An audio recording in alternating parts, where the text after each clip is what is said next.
welcome to Warrior Werks. This is James. Wanted to go over a few things that I've been meaning to talk about for quite some time. I have a display out in our living room that's encased. It has screws that hold in the front, so it kind of, I guess, a little lazy to take that off, pull that down, and pull out the knife that I wanted to talk about, but I used it as an excuse to take out a few more knives that I needed to oil and clean up. But this one is special to me. This one was given to me by my wife's grandfather back in 1996. And my wife's grandfather was probably one of the last of his kind. He was one of the last elders who actually knew how to make pretty much everything that they needed to live off of. Everything from a kayak to a spoon, urloks, and it was a dying art. And when I talked with him and he gave this to me, he said that he wanted to give this to me because I am carrying on the tradition of our people by making things and carving things. He was specifically talking about my masks that I make. And he also made masks. I mean, there wasn't much of anything he didn't make. I had a lot of respect for him. He used to teach us in high school, and the stories he would tell and the things that he would talk to us about would resonate and still resonate with me. So forgive my Yupik. Yupik is my second language, and I don't speak it very well. I understand it, and the word that describes this knife is vague or faded with me. I think it was something along the lines of misach chiningak or something like that. There's different words for different types of knives in our language, and this one's a really special knife. I guess in English you would call this a crooked knife. And this is a carving knife, and this was made with wood, a walrus rib bone, and the sheath was carved out of sealskin, as well as the thread that, well, I say thread, but the lashing that he made out of was sealskin. And you could see right there his initials. His name was James Gump, and it says Hooper Bay, and it says 1996. So I took this down and I gave it a good coat of wax again because I don't want it drying out. And fully usable knife, but I have never used it. I've used similar ones, but I have not used this one because I wanted to preserve what he made for me. And as you could see, it's a fairly simple design, but very effective. And there's that seal skin lashing again. The rib bone, you could see the bone in that. And you could see the piece of driftwood that he carved to hold it in the back. And basically there's a step behind here, and there's a back along carved into the rib bone where it rests on. So it's very rigid when you push in the manner and the direction that you're supposed to be pushing. There's a little bit of play when you pull forward because it's not meant to be used in that manner. It would probably break if you put a lot of force on this side, but you could put a heck of a lot of force on the side it's meant to be put on. And you could see the curvature of that knife that he made this out of old carbon steel saw. I watched him do this a few times when we were in high school, and he did this without ruining the temper of that steel, and it still hardened, and it was just a gentle overall process, tapping, slowly bending. And I've seen him use these himself. So I thought that'd be a really cool, interesting thing for you guys to see. And you guys like knives, this is probably one of the more unique whiz-bang type of knives that you could ever see. I mean, how often do you get to see a master craftsman Yupik made crooked knife? made out of sea mammal bone and sea mammal hide. Of course, you have the ingenuity of the steel right there, and steel was not a very common thing back in the days. Not a lot of steel here in Alaska. It came in with the Russian fur traders, and we quickly adapted to using the steel. Prior to that, we were using stone and other things, sharpened bone. So, pretty cool knife. Now, another knife I wanted to talk about was in one of my previous videos. I showed you a Barehead Trapper that I wanted to modify to put a lanyard hole in there. And I proceeded to do that, and I stopped. And I'll show you why here in a second. And a little bit of it was out of embarrassment, and the most of it was out of frustration. I'm somebody who doesn't like to fail, and when I see failure, a lot of times I kind of pivot and try to make it into something. But I also know when a project is like shot and I shouldn't invest any more time or effort into it. But there's a result of my failure right here. Well, not really the result, the beginning of my failure. So I'll show the video. I think I have it recorded of how that happened. This was a bottom handle that I was drilling out. Long story short, what happened was case did not peen over the pin on this side, and those pins with any little bit of force will knock straight out. There's nothing flaring out. So when I was drilling it, of course, this separated from the spring, and it caused it to cant, and it caused it to catch that drill bit, which caused this to be a spinning ginzu in my drill press. And if I do play the video, I don't know if there's any expletives that quickly followed that, and if there is, I apologize. I haven't watched the video. I quickly stopped, and I stopped recording it, and long story short, I wanted to still get it done.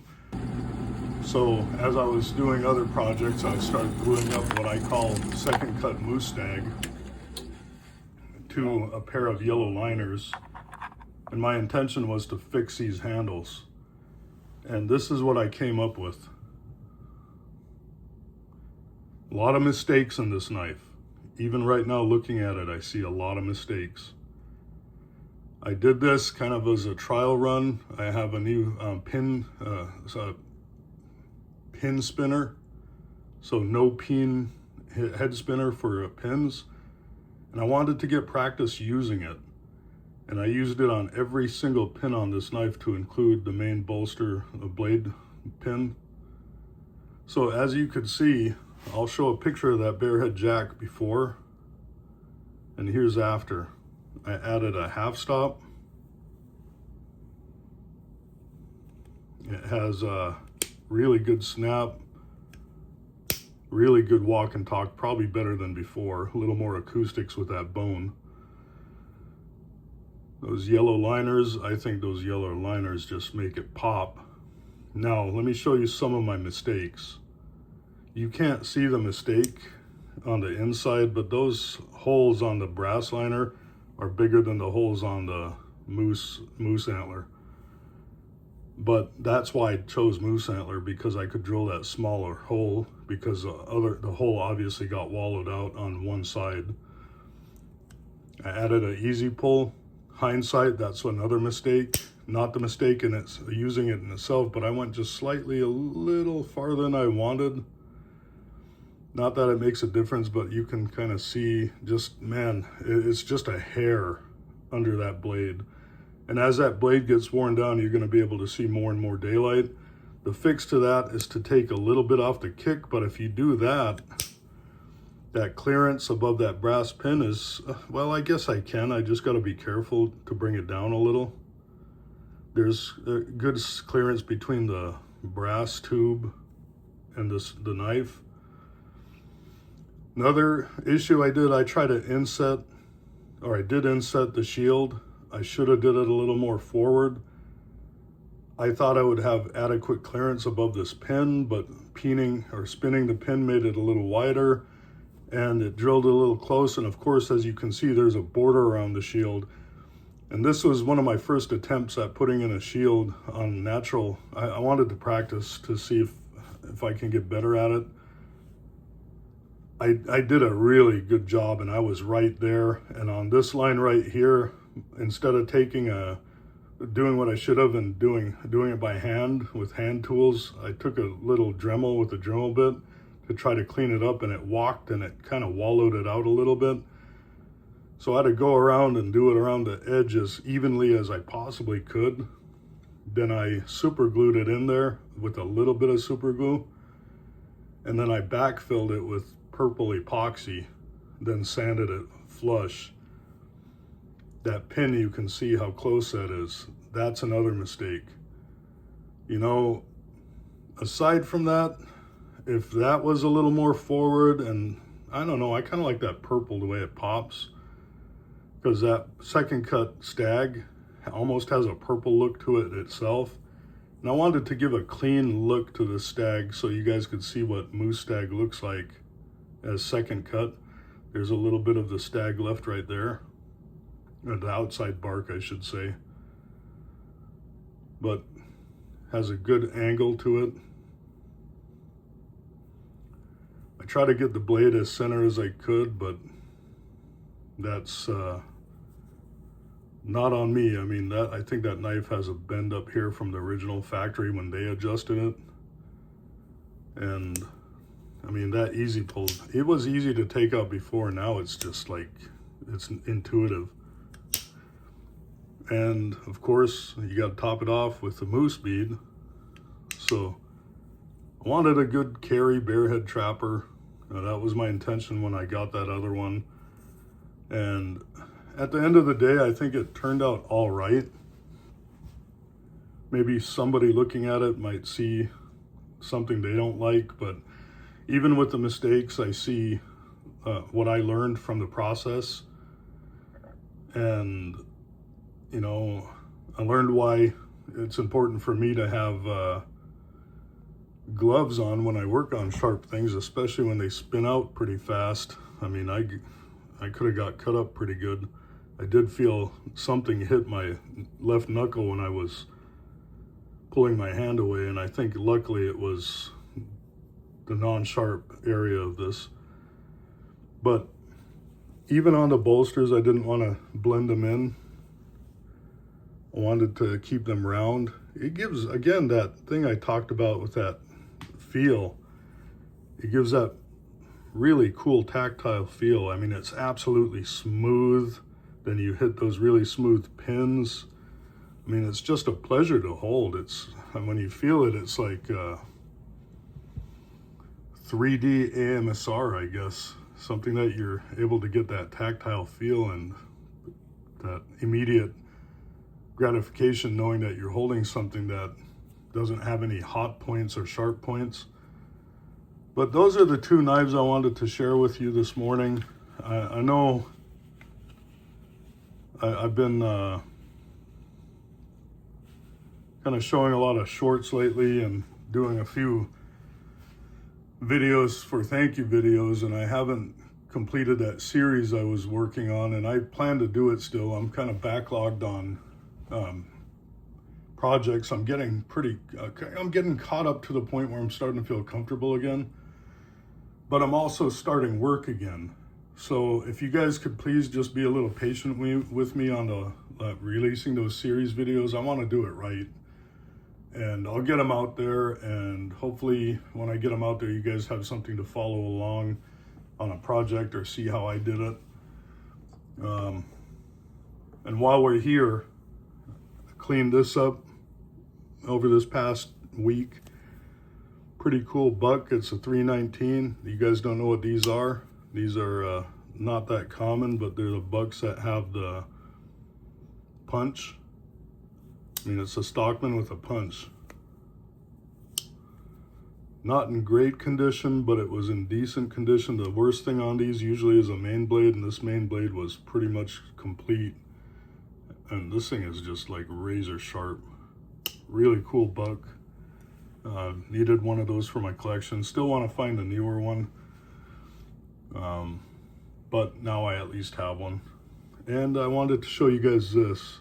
This whittler, when I got it, I'll try to find the before picture, was really rough. And I know that we talk about finishes and hand finishes and things like that, and I agree 100% with Thomas, and the way Chris does it is a hand finishing. I'm a machine shop guy because that's what, I mean, I just have a lot of projects and I go real quick from one to the other. But I tend to try to finish, especially ones like this, by hand. And that bone, if you just look at that, I want you to look at it carefully on this side. And I want you to look at it from this side. And I want you to tell me where you see the chip. There was a fairly significant chip in that bone. There's some cracks, as you could see, the darkened area that I filled.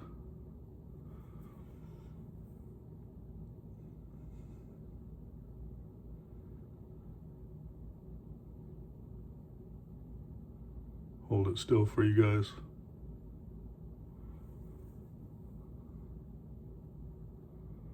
Now I'll flip it this side and it becomes a little more evident. See those three little dark spots right there? When you look at that knife,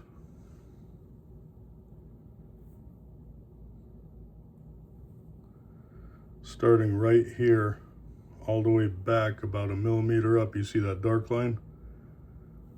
That is not bone. That is pigmented baking soda cured with CA glue. And I've been playing around with that for about, I don't know, half a year, trying to find the right process, because with epoxies, you're almost slave to the curing time to see if anything, the color matches. And by the time you do that, you apply it and you find out later there was a variant in the color. It's a little too late to do anything with it. With the super glue method, you got two things going on here. You got something that's rock solid, probably as hard as a bone, once you add super glue to the baking soda. But when you have the pigments that you add and you mix with by hand, you can set a little bit off to the side, apply some CA glue, it instantly dries, you instantly get to see what color it's going to cure at. Then you can either add more pigment or you can add more baking powder to lighten it.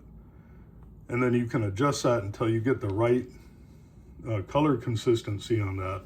And you end up with something like this that was, I guess, worse for wear when I got it, especially in the blades. But as you know, these split back whittlers have a big fat back and on the main blade, and I was able to clean up that blade pretty good. I mean, the thing, I just crazy snap on these. The carving blades, this one had the same. This one was a well-loved whittler. Well used, ouch. Look at that. I did a Thomas. Now I got some on my shirt. Well, fantastic. Give me 1 second. Now I got another Band-Aid on this side, and after my surgery, I'm taking these aspirin, and it's making me, I bleed like a stuck pig, forgive the pun, you know, but I gotta pause this, so let me get a Band-Aid. All right, I'm back. Good to go. Well, let me clean that up here a little bit more. Didn't realize how much blood that got on me. Oh, if you guys had any questions about how sharp this knife was, I think that was answered. Also, another thing that people don't realize is when you look through the world through a lens or a camera lens like this, I'm not actually looking at the knife, I'm looking at the video. And maybe that, of course, that's my fault. And it's hard to get depth perception the proper way when you're looking at it. So when you have a situation where you're closing a knife like this, you generally don't think about where your finger is looking at the video. But when I lift it up and I look at it outside of the camera, it's obvious to me that my finger would have been in the way. So word of caution to you other guys out there doing this on video, don't close a knife until you look at it with your eyes. Don't do it through the camera. Out of all three blades, this one right here was probably the worst, but I think it turned out the best. And again, the thing about these whittlers is they have usually a lot of meat to begin with. These smaller ones have thinner blades because they're used for detail work. But I wanted a usable split back whittler. I also want a new one, but this one's definitely a user, but it's a lot better looking user than it was before. And this one is, let me count those dots for you. This is a 71. So it has that early 70s beautiful red bone on there. Just fantastic example of what that bone was in that era. So I don't really have much more of anything else in this video. I wanted to keep it a little short, wanted to give you guys an update. Thank you for letting me share. I'd like to know what your guys' comments are on all of these knives. I do read the comments, and you know, you don't need to be gentle with me on this. You can tell me honestly what you think. You could tell me I should have viewed or filmed the whole process of me fixing this. With that being said, let me explain why I didn't. So I told you more than anything, I got frustrated with this. And I bring up the camera about getting cut on the camera. This is all new to me, and honestly, when I'm filming things, I feel like I'm being watched, because I am. I mean, if not at that point in time, I'm being watched later. And as I told you, I don't like to fail, and it's really hard to fail on camera in front of thousands of people. But as you could see, I'm getting better because I'm not going to delete the video of me cutting myself, you know? And I'm showing you the mistakes that I made after the fact. And, you know, as time goes on, maybe I'll be a little more comfortable with not just showing the mistakes, but working through them so it can help you guys out. Or just getting to the point where you have a project that sometimes it doesn't work out, and sometimes it becomes a parts knife. So anyways, stay warm. Thank you guys for stopping by. I appreciate you. Have a good day. This is James.